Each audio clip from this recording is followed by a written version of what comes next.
অমনি তোর কি হইলো? কাকা আপনি কান্দেন না কাকা, বেশি কিছু একটা হয়নি। আল্লাহ এবার হাতে ধরে বাঁচাইতেছে। আল্লাহ, আমার মনির কি হইলো? মনি কথা বল।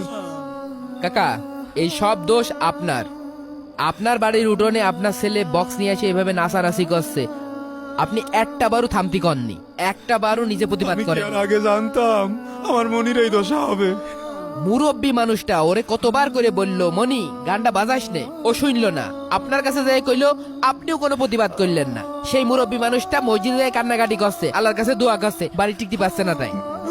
আর কাকা শোনেন, আল্লাহ তাআলা মানুষ এবং জিন জাতিকে সৃষ্টি করেছে তার ইবাদত করার জন্য, কিন্তু দেখেন আপনার এই হতভাগা ছেলে শয়তানের ইবাদত করছে, বক্স বাজিয়ে নাচানাচি করছে।